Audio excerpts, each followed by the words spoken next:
Food deserts are defined as low-income geographic regions, both urban and rural, in which a substantial number or proportion of the population has low access to supermarkets or large grocery stores.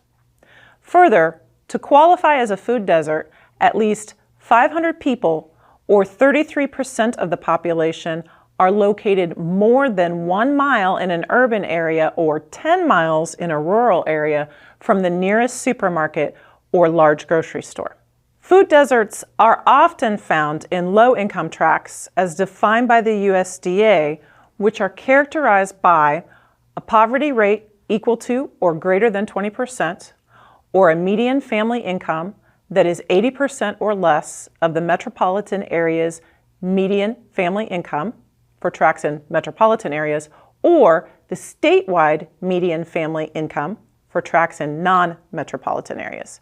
It's important to note that the U.S. federal poverty level is defined as a family of 4 with a household combined annual income less than $17,050. Residents in food deserts tend to have lower levels of education, lower incomes, and higher unemployment rates as compared to areas with more food access and food security. Furthermore, historically underrepresented populations tend to be the populations that are most impacted in food deserts. So, that connection of food to a past and sort of how people nurture themselves, how does that then translate when there are individuals who live in food deserts? Yeah, I think food deserts just kind of add a layer of difficulty to that, right? The ability you just have you have a lot less choice over what you can eat, right? And that can be within the context of a food desert. That can be within the context of food insecurity when you're relying, on food pantries and, the availability there might be limited. That also exists within the context of immigration, where some of the kind of ingredients and spices and seasonings that you may be used to are not available. Within the context of where you're living now, right? And so that certainly can serve as a disruptor, right, to a person's ability to feel and to use food basically as a kind of sense of groundedness, belonging, and connection to others and to their pasts.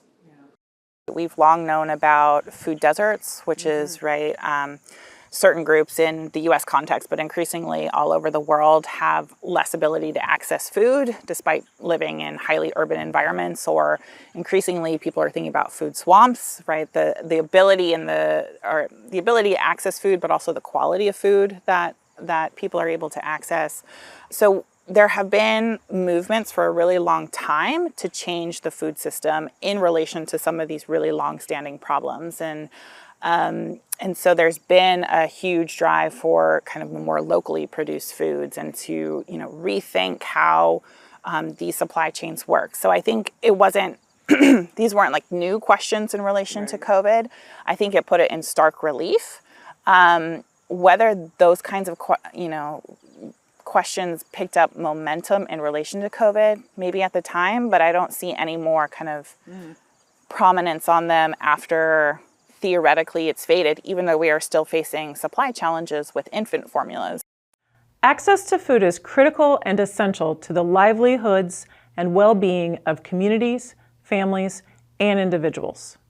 Food deserts pose complex problems around economic, transportation, and mobility concerns, as well as poverty, population density, and employment concerns.